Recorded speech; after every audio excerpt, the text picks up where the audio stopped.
라디오 독서실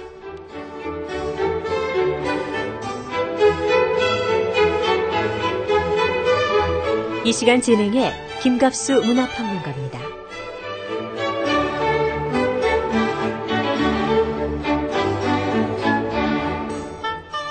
여러분 안녕하십니까? 김갑수입니다. 상수도가 보급되기 전까지 아주 오랫동안 우물물이 이 음료수나 또 생활용수로 많이 사용됐습니다. 우물, 그 우물을 상징으로 하는 소설 한 편 준비했습니다. 자, 잠시 후에 만나보시고요. 먼저 이번 주 신간서적 안내해드리겠습니다. 성우 오인실 씨입니다.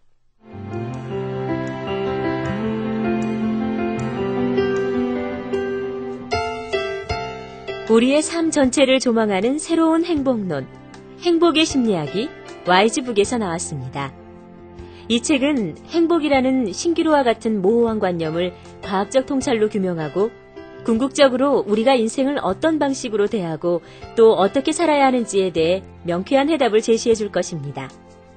영국의 생태인류학자 데니얼 레틀이 쓰고 전문 번역가 김상우 씨가 우리 글로 옮겼습니다. 회사가 원하는 핵심 인재로 거듭나는 10가지 비법을 담은 책 출근 첫날 3년차처럼 일하라가 프리미엄 북스에서 나왔습니다. 이 책은 첫 직장을 잡기 위한 전략부터 신입사원이 꼭 알아야 할 직장생활 노하우, 승진의 기회를 움켜쥐는 비결 등의 성공 전략이 자세하게 담겨 있는데요. 미국의 홍보기획 전문가 알렉산드라 레빗이 쓰고 전문 번역가 김선희 씨가 우리 글로 옮겼습니다. 외면과 내면의 조화를 이루는 20대 여성의 총체적 자기관리법을 담은 책 여자의 모든 인생은 20대에 결정된다가 랜덤하우스 코리아에서 나왔습니다. 이 책은 내면적이고 본질적인 자기관리법을 통해 막 선입견을 깨고 나온 20대 여성들이 외면과 내면의 조화와 균형을 이뤄 진정한 행복에 이르게 하는 길을 제시해주고 있는데요. 소설가이며 시나리오 작가 남인숙 씨가 썼습니다. 신간 안내 받으셨습니다. 자, 라디오 독서실. 자, 오늘 시간은 소설가 박범신 씨의 작품입니다. 향기로운 우물 이야기. 이런 제목이 담긴 책인데요. 작가 모시겠습니다. 박 선생님 안녕하세요. 네, 안녕하세요. 예. 작품을 아무래도 전 진행을 하려니까 미리 읽는데 밤은 축축한 검은 옷을 입고 우물 속에 숨어 있다가 해가 지면 우물 밖으로 나와 장대같이 긴 팔로 물레를 돌려 세상 속으로 어둠을 피워 올린다.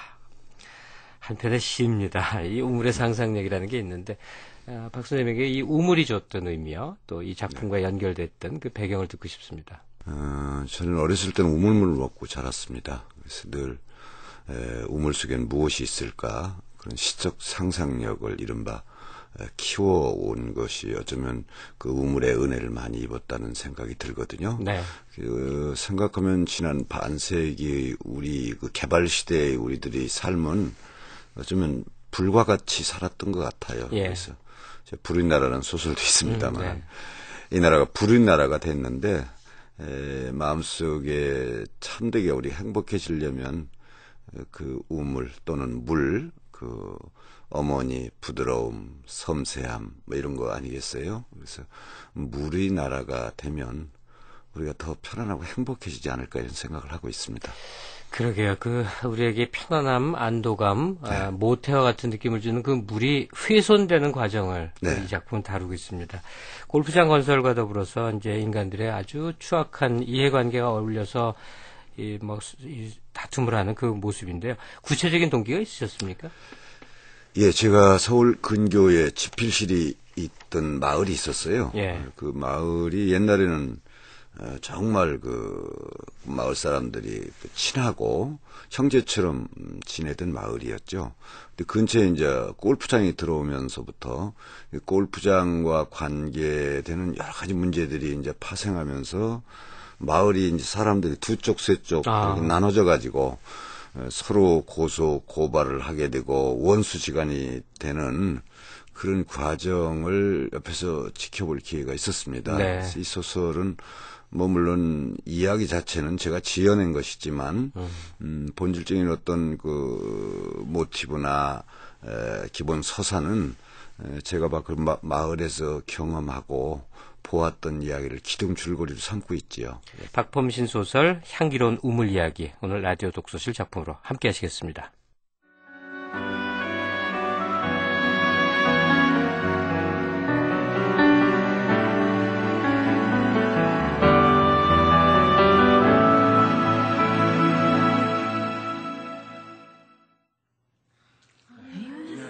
아이고, 시골 여자치고 반반하네. 반반하니까 그 짓 하다가 감옥 갔지. 여러분이 어떤 상상을 하면서 내 몸을 보고 있는지 압니다. 공연히 침을 뱉고 싶고 그러면서도 은밀하게 이끌리는 추악한 호기심으로 바라보고 있죠. 세상이 달라져서 사람들이 밥 먹듯 간통을 해도 관습은 달라지지 않아요. 들키면 간통이고 안 들키면 사랑이죠. 재판장님 눈에도 내가 환향기 많은 여자로 보이나요? 예, 아니오라고만 대답하시오. 공주 교도소 앞에 있었던 게 사실입니까? 네. 서경훈 씨와 파라다이스 여관에 들어간 게 사실입니까? 네. 스스로 먼저 옷을 벗은 게 사실입니까?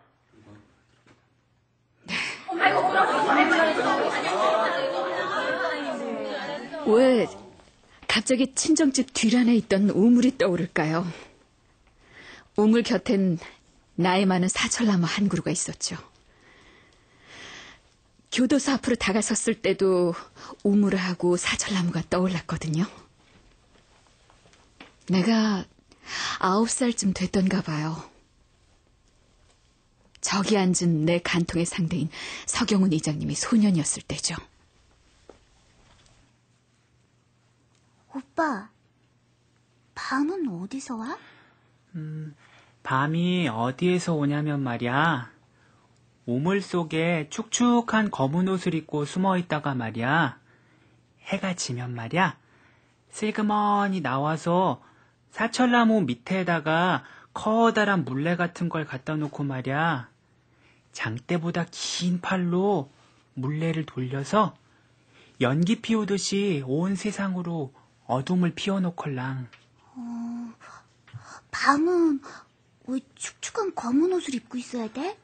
그렇지 않으면 햇빛과 만났을 때 죽기 때문이야. 읍에서 문학동인들이 만드는 잡지의 신인 추천작으로 내가 쓴 시가 당선된 게 3년 전이에요. 고려는 없었지만 문학 소녀였던 내겐 큰 기쁨이었어요. 여보, 축하해. 축하 선물로 정장 투피스 한 벌 사줄게. 아유, 고마워요. 서 이장님! 축하합니다. 이거 방금 딴 체리 토마토입니다.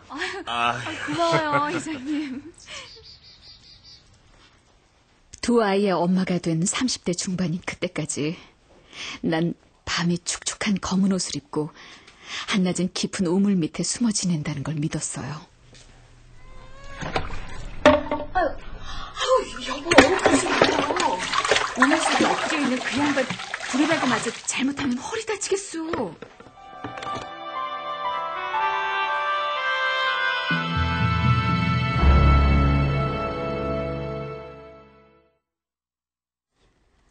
골프장에서 골목 어귀마다 가로등을 설치해주기 전까지 밤이면 우박처럼 별빛이 머리 위로 쏟아져 내렸죠.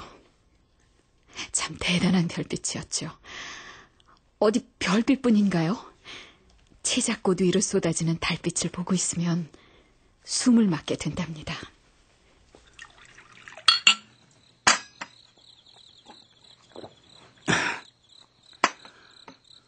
마당에 불 켜라. 네. 낫 가져와. 낫 깔게요? 그래.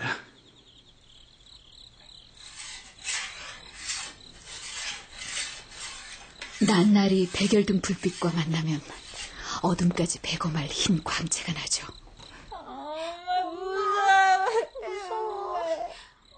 큰애 작은애가 내 품에 머리를 잡아갔고 남편은 오래오래 낯을 갈았죠.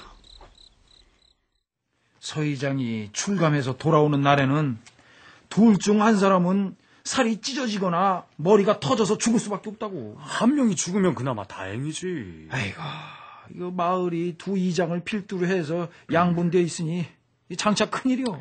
양편이 읍내에서 만나도 인사를 나누긴커녕 헛기침이나 날리곤 고개를 돌린다자뇨. 참, 저기 그 서의장 동생이 엽총을 사왔다네. 아이고, 엽총은 무슨. 서의장이 도끼날을 갈아 놓으렸대야. 시장이. 그가 출감하는 날 전후 며칠이라도 피신해 있는 게 좋지 않겠냐는 충고를 듣기도 했었죠. 하지만 내가 무서웠던 건 서의장님이 아니라 침묵 속에서 낯을 갈고 있는 남편이었어요.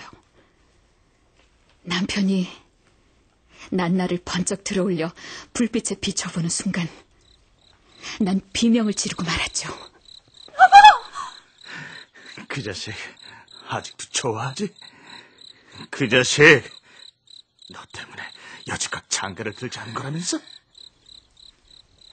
모든 게 마침내 끝장나는구나.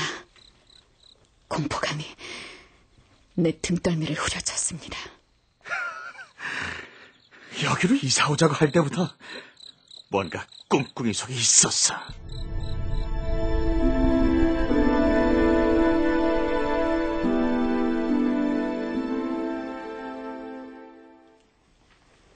남편은 본래 건설회사에서 격리 담당으로 일하는 사람이었어요.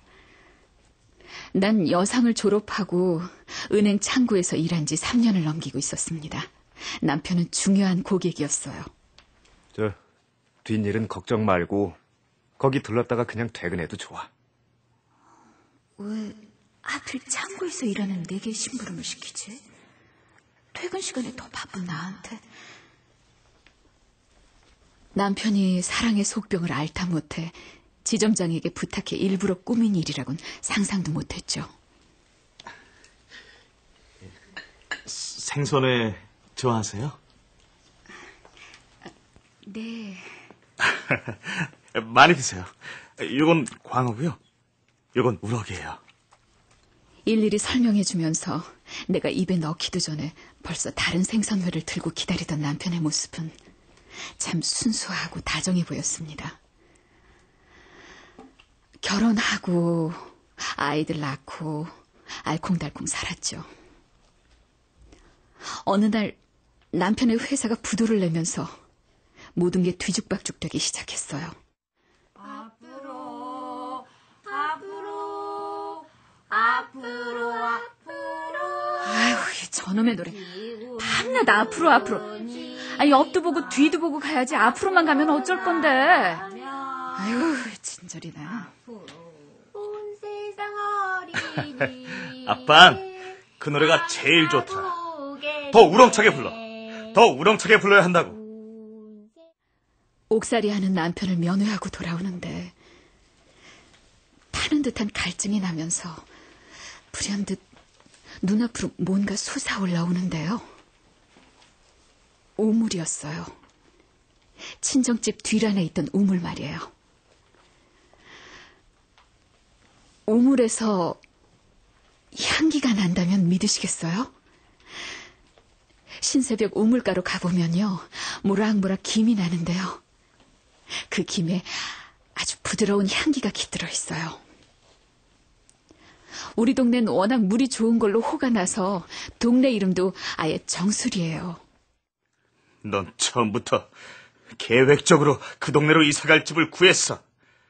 그때부터 오빠인지 서의장인지 하는 놈하고 눈 맞추고 배 맞췄다고. 왜 말도 안 되는 억지를 부려요. 내가 순결하다는 건 당신이 더 잘 알고 있잖아요.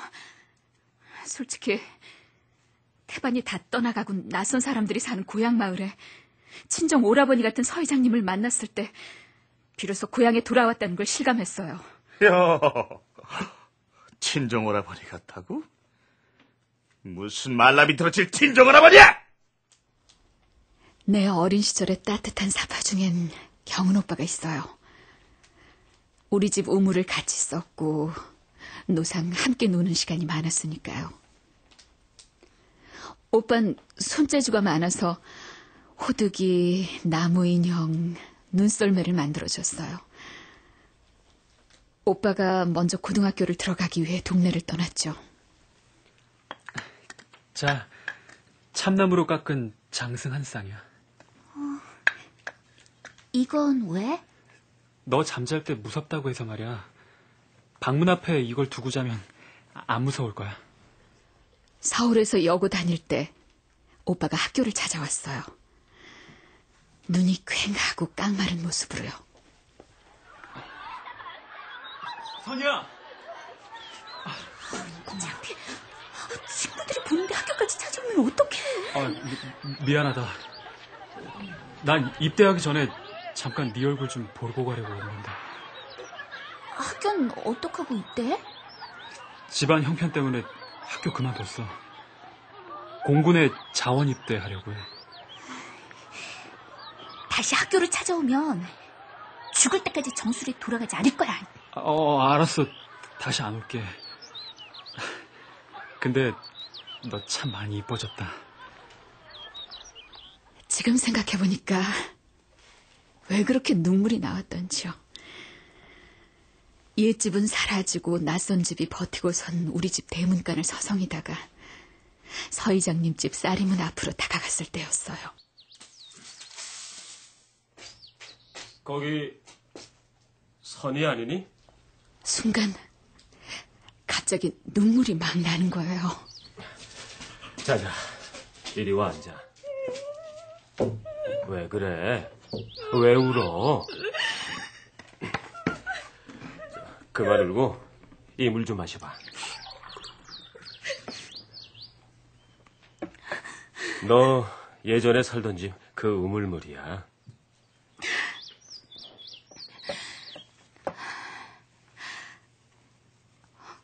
오빠, 나 여기 와서 살까 봐. 너 많이 힘든가 보구나.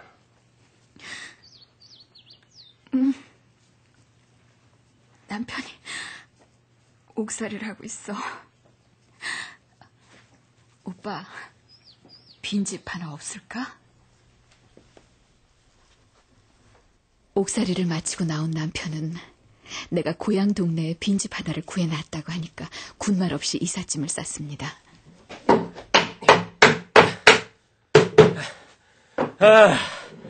이렇게 고쳐놓으니까 이 집도 쓸만한데? 어? 아유, 쓸만한 정도가 아니라 아주 좋은데. 이장님 덕분에 편하게 새 출발합니다. 고맙습니다. 정말 고맙습니다. 서 이장은 비닐하우스를 할 농토를 싼 값에 빌려 얻는 일까지 앞장섰어요. 남편과 경은 오빠는 정말 죽이 잘 맞았습니다. 앞으로! 우리 한잔 친천함 내부보다 더 가깝구만. 응? 새로 이사 온 사람이 동네 이장까지 맡은 거는 다 서 이장님 덕분이지. 그리고 비닐하우스에 선인장을 재배해서 밭도 그냥 800평이나 장만했다고 하더라고. 아이고, 땡전 한 푼 없이 알거지로 들어온 것이 엊그제 같은디. 저기 엄마, 서 회장님하고 술 한잔 했어.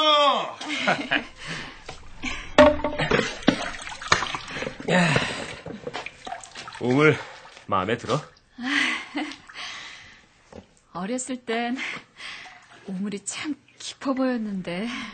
우물은 내가 만들어주고 두레박은 서 회장님이 만들어주고 당신 물은 원 없이 쓰겠구만. 난 왜 이렇게 우물이 좋은지 모르겠어요. 물이 맑아서 그렇지. 서 회장님, 여기 정수리 우물은 이름 그대로 물만 맑은 게 아니라 사람들도 다 물만만큼 좋아요. 개발이다 뭐다 험한 세월 살았다지만 우리 동네 정수리는 달랐습니다. 주민들이 모두 유순하고 후덕한 것도 물이 좋아서였죠. 골프장 공사가 시작되기 전까진 그랬다고요.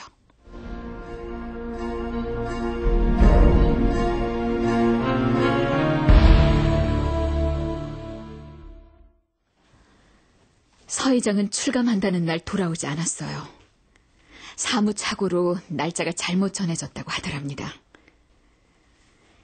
운명적인 파멸을 기다리듯 종일 말없이 집을 지키던 남편이 외출을 서두르는 것이었어요.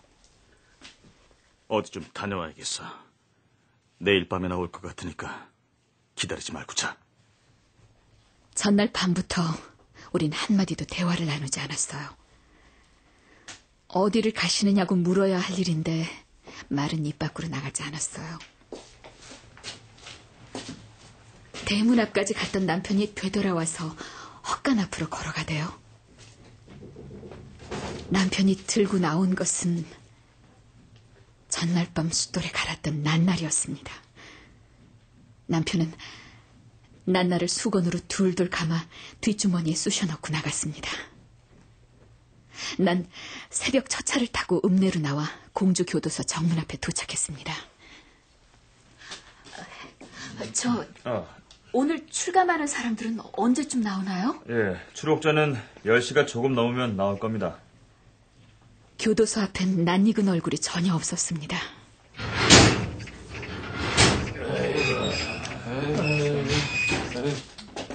그가 나왔습니다. 골프장 마크가 선명하게 찍힌 셔츠를 입고 말이에요. 세상에, 거기서 또 골프장을 보다뇨.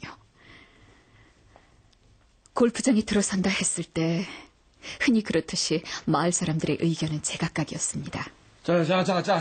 저 골프 사업자가 마을 기금으로다가 3천만 원을 내놨다는데 이거 저 어떻게 하면 좋겠나? 그게 그냥 뭐 가가호 나눠 갖는 게 좋겠는데? 그 마을 공동기금으로 놔두는 게 좋을 것 같은데. 골프장 쪽에선 공사가 끝나면 돈을 더 내놓겠대. 아이고, 이게 웬 떡이냐? 마을은 그야말로 호떡집에 불난 것처럼 떠들썩해졌습니다. 골프장 들어서면은 난 캐디로 나설 거야. 누가 써준대? 저 공사장에서 일하는 게 농사 짓는 것보다 훨씬 낫대. 그럼 난 농사 안 짓고 공사장 일 다녀야겠네. 공사가 본격적으로 시작되고 나자 수없이 드나드는 트럭들과 산을 깎아내는 흙먼지 때문에 빨래조차 넣을 수 없을 지경이었습니다. 그래도 누구 하나 불평이 없었어요. 아휴, 이렇게 매일 10만 원씩 현찰이 들어오니까 금방 부자가 될 것 같아. 노인네까지 일당 5만 원씩 받으니까 동네 사람 모두가 신세가 환해져 있어요. 골프장 사람들 좋고 동네 사람들 좋고 노이 좋고 매부 좋고. 노인들까지 일당을 받고 일하게 된 건 순전히 나! 이장인 나의 공인 줄로만 아시오. 독사 아가리보다 무서운 게 그놈의 돈바람이더라고요. 골프장 직원들 승용차에 실려 수시로 읍내로 들락거리면서 남편은 하루가 다르게 달라졌어요. 술에 취해 여자들 향수 냄새를 잔뜩 묻혀오고 골프장 직원이 오면 대청마루 놔두고 직원이 타고 온 차에 들어가 밀담을 나누곤 했어요. 안 좋은 소문이 많아. 신랑 단속 잘해. 오빤 무슨 근거로 자꾸 그런 말을 하는 거야? 대세를 돌이킬 수는 없지만 난 골프장 건설에 반대다. 무엇보다도 커가는 아이들은 물론 여자들 버리기 십상이야. 캐딘가 뭔가 그 여자들 행실이 영 글렀다는 거야. 당연지사 남편과 경은 오빠 사이는 급격히 벌어지기 시작했죠. 네. 근데 이 양주 이름이 뭔지 압니까? 이게 시바스 리갈 아닙니까? 이게 골프장 직원이 노크한 건데 예전에 박 대통령이 시해된 때 마시던 술이랍니다. 요즘 서울 사람들은 시바스 리갈 그런 거 싸구려라고 안 마신답니다. 이보세요, 홍 이장님. 양주 몇 병에 돈 많은 놈들 미시게를 자원할 겁니까? 근데 이게 감이 어떻게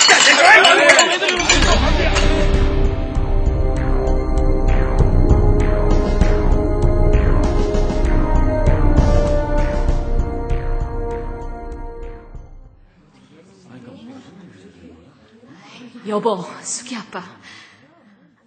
고개 들고 나 좀 봐요. 법 없이 살 당신과 내가 이 치욕적인 더러운 신문을 주고받으며 마주보고 서서 이게 뭐예요? 대체 어쩌다가 이 지경이 됐냐고요. 내가 공주교도소 간 거 당신은 뻔히 알고 있었어요. 그래서 날 따라왔겠죠. 함정을 파놓고. 그게 당신 머리에서만 나왔다고는 믿지 않지만 어떻게 우리 모든 것까지 엮어서 세상에 어떻게 그래. 날 좀 봐요, 여보. 더러운 우리를 좀 보라고요, 제발. 피고인 조용히 하세요. 주의하겠습니다. 재판장 갑자기 복받쳐서요. 골프장 측이 우리 동네를 다루는 방법은 두 가지뿐이었습니다.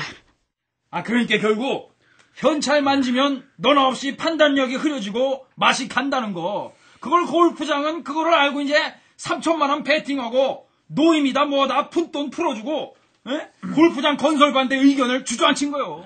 마을 회관을 지어준 것도 괜히 기증했는 줄 알아?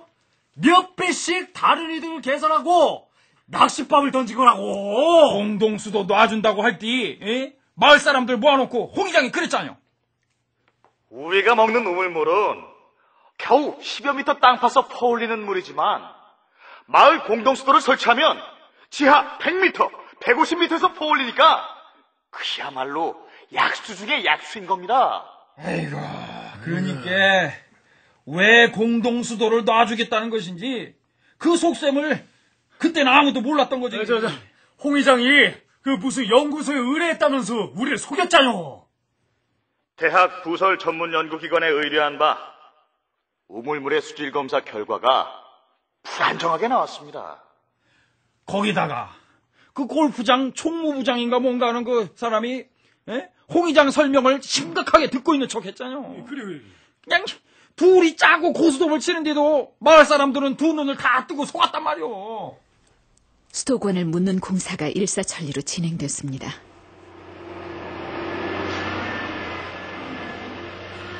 거기 물고기를 왜 저렇게 여러 군데 파나?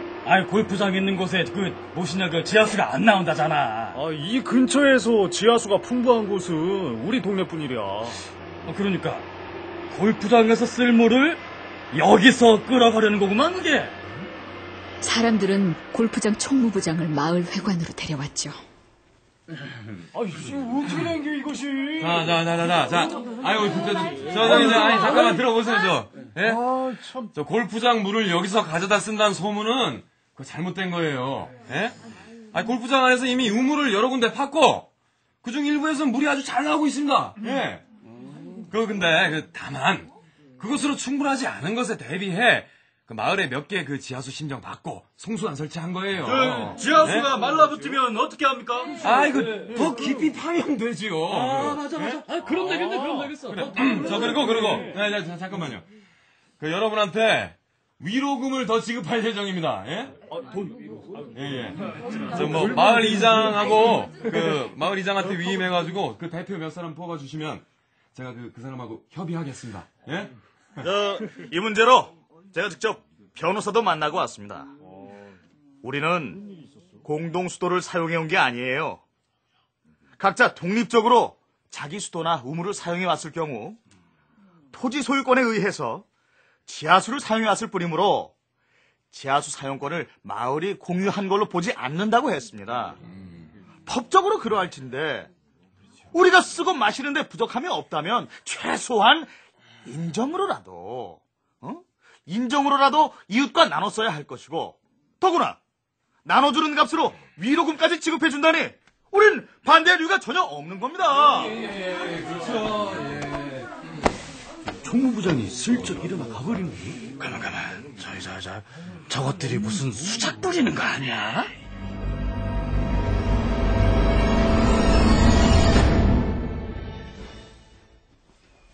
심각한 문제는 논에서 생겼습니다. 논물이 온데간데 없네? 아유, 글쎄 말이야. 아니, 모내기를 하려고 며칠이나 고생에 물을 담아뒀는데, 물이 없더라고. 어디 다른 데로 흘러간 자국도 없고, 요즘 귀신이 고칼 노릇이네.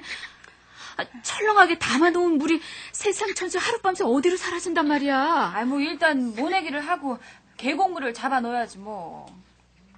머지않아 밑빠진 독에 물붓기라는 걸 사람들은 알아차렸습니다.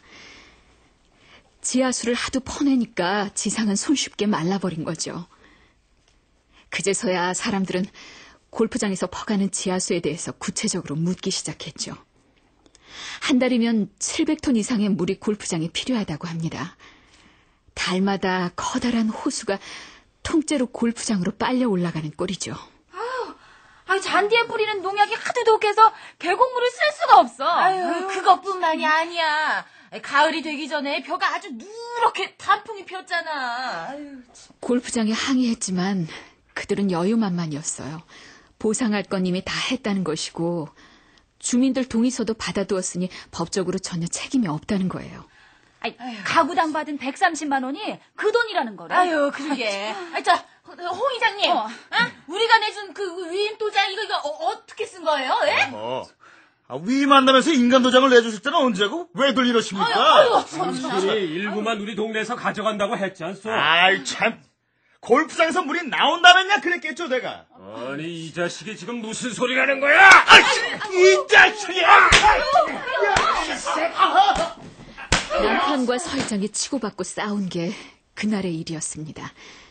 골프장 쪽에 전화를 받고 나간 남편이 돌아왔어요. 그 자식 고발했어.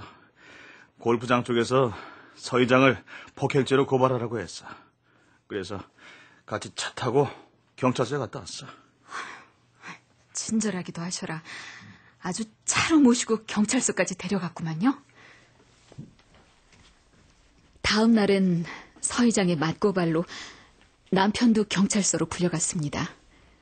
그 후부턴 골프장과 맞서 싸워야 할 싸움을 가지고 동네 안에서 패가 갈려 악쓰고 싸우기 시작했죠.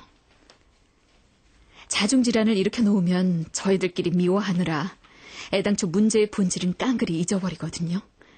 손도 안 대고 코 푸는 식으로 저절로 싹쓸이 되지 않겠냐 이거죠.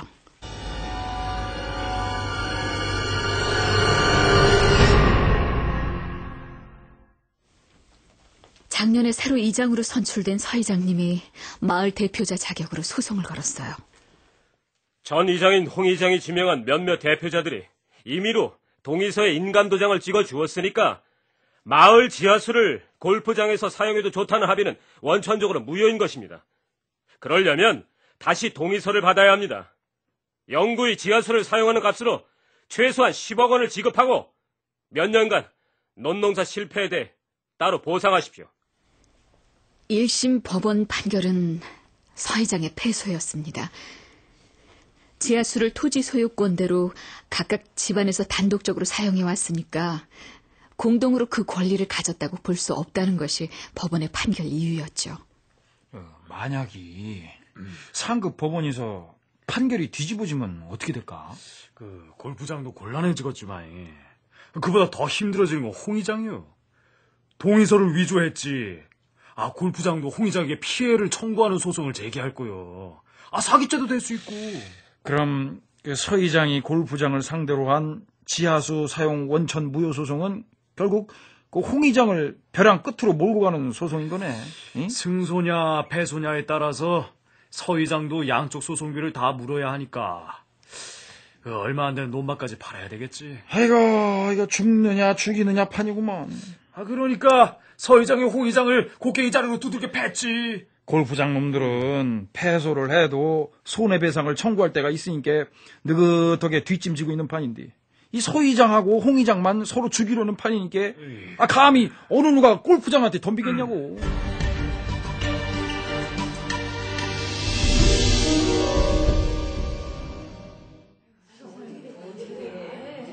너무나 장황설을 늘어나 민망합니다. 재판장님, 방청객 여러분, 여러분이 기다리고 있는 게 어떤 얘기인지 압니다. 공주 교도소 앞에 있는 여관 이름이 파라다이스입니다. 파라다이스 여관에서 서의장과 함께 들어간 게 사실입니까? 네, 사실입니다, 변호사님. 난 내 남편을 구해야 한다고 생각했습니다. 남편을 구하는 일이 부자가 천당 가는 것처럼 어렵겠지만 남편이 난나를 품 안에 넣고 집을 나설 때 난 그대로 놔둘 순 없었어요. 교도소 앞 쨍쨍한 햇빛 아래에서 나도 그도 땀을 흘렸습니다. 목간하고 싶다. 샤워를 하고 싶어. 어떤 의도가 있다곤 꿈에도 생각 못한 채 난 그가 단순히 목간을 하고 싶은 줄만 알았습니다. 여관 층계를 올라갈 때 발소리가 전혀 나지 않는 것이 비로소 후들후들 떨리대요. 그의 등에 비누칠을 해줬습니까? 그건 서의장과 내 남편이 짜맞춘 시나리오입니다. 변호사님의 설득이 없었다면 난 간통죄를 뒤집어 쓰려고 했습니다. 어차피 우린 다 죽었고 다 피해졌는걸요.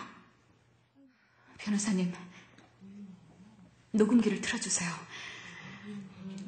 파라다이스 여관에서 무슨 일이 있었나가 녹음기 안에 다 들어있습니다. 제발 부탁입니다, 재판장님. 허락합니다. 왜 그러고 서 있어? 우도시라도 벗지 않고. 정말로 목간을 하고 싶었어. 숙이 엄마가 우리라고는 전혀 생각하지도 못했지. 정말 놀라운 부부군. 부부 같자고 한단 말은 못 들었거든. 무슨 말인지 모르겠어요. 모르겠다니. 그럼 설명도 안 해주고 보냈다는 거야, 뭐야? 제발 내일까지만이라도 동네에 오지 말라고 그 말을 하려고 왔어요. 손발이 척척 맞네, 그래. 숙이 엄마, 너 이선이 마음 없어. 그래, 옛날에 좋아했던 건 맞아. 자원 입대하기 전 네 학교에 찾아간 적 있었지. 그땐 미칠 것 같아서 말이야. 한번 부딪혀나 보자고. 근데 널 보자마자 기가 팍 죽더라고. 공군에서 닦고 조이고 하니까 너 잊어지더라. 너 때문에 호라비로 지내는 거 아니니까 오해 말라고. 아니 근데 왜 시간을 끌어? 빨리 들이닥치지 않고. 누가 들이닥친다는 거예요? 몰라서 물어?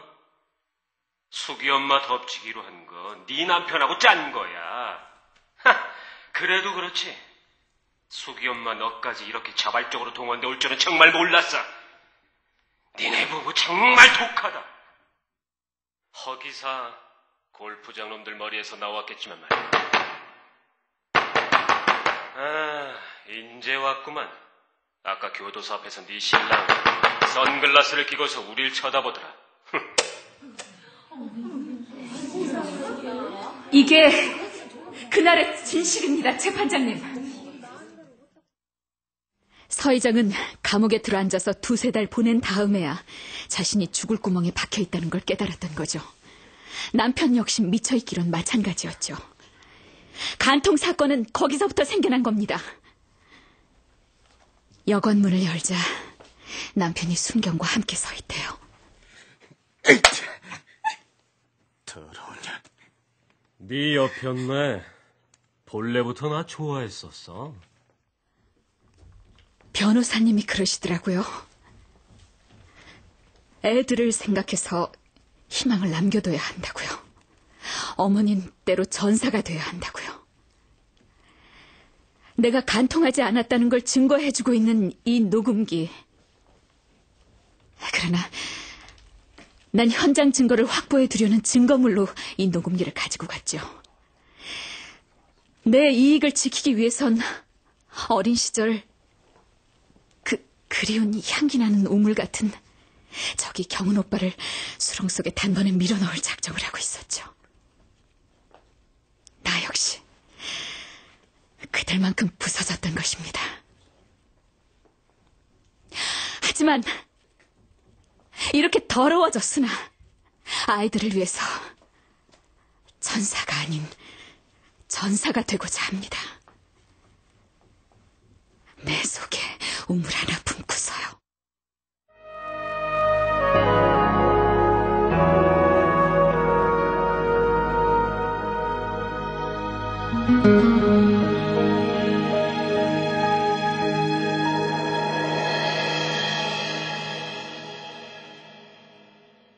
박범신 소설 향기로운 우물 이야기 함께 하셨습니다. 지금까지 출연해 정미숙, 김승태, 홍진욱, 이지환, 박영재, 차진욱, 방우호, 심승한, 이승주, 홍선영, 이병영, 백승철, 정형석, 장민혁, 남도형, 강유경, 전진아, 박희은, 안소희, 김희진, 음악 박승현, 효과 안익수, 신연파, 장찬이었습니다. 자, 작가와의 대화를 계속 이어가겠습니다. 자본에 휘둘려서 정말 인간의 됨됨이를 잃고 산다는 이것은 우리가 느끼는데 그걸 극복하기 위해서 우리가 어떻게 해나가야 될 것인가 하는 점 말이죠. 우선 우리를 둘러싸고 있는 그 자본주의 경쟁체제의 환경에 대한 뚜렷한 기본적 인식이 필요하겠죠. 네. 뭐 이를테면은 우리가 부부싸움을 할 때도 50% 이상은 사실은 우리들이 사랑 때문에 싸우는 게 아니고, 뭐 이를테면, 여보, 아무개 아빠는 부장이 됐다는데, 하면 듣는 신랑은 기분이 나쁘거든요. 네. 그래서 어쨌단 말이야, 이러면서 싸우게 돼요. 또는 아무개네 집은 차를 바꿨다는데, 그러면 그 말 때문에 싸우게 되는데, 그런 대부분의 사랑하는 사람과의 싸움조차도 사실은 자본이 들어와서 이간질을 시켜서 싸우는 거지요. 예. 그래서 그 부분을 계속 따라가다 보면은 자연이 훼손되듯이 인간의 본성도 훼손될 수밖에 없고, 예. 훼손이 가속화되면은 이 드라마처럼 이제 극단적인 추한 모습까지 이제 나아가게 되는 거지요. 그러니까 그런 자본주의 어떤 그 그늘을 우리가 뚜렷하게 인식하고 그것으로부터 우리를 지켜낼 수 있는 자기 정체성에 대한 생각, 네. 뭐 이런 것들이 우선해야 할 것 같은 생각이 들어요. 자, 홍의장, 서의장 이게 근데 특이한 정말 세상에 둘도 없는 보기 드문 그런 존재는 아닐 거라는 생각이 들어서 말이죠. 사실은 이 소설에 등장하는 인물들은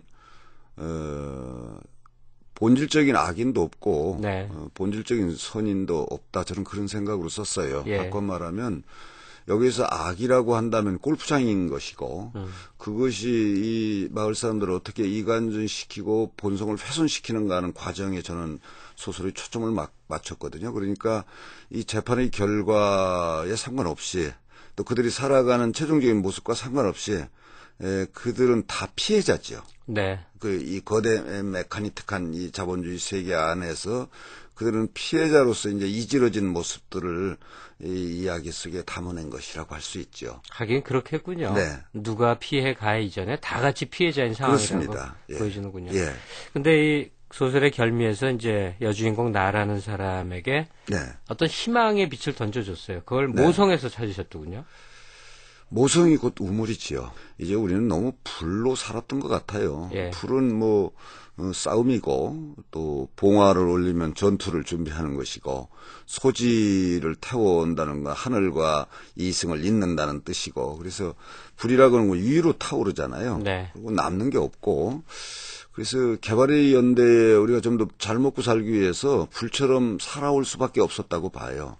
근데 이제 우리도 이제 국민소득도 좀 올라가고 네. 이제 밥은 먹고 살잖아요. 그러니까 물은 낮은 대로 흐르고요.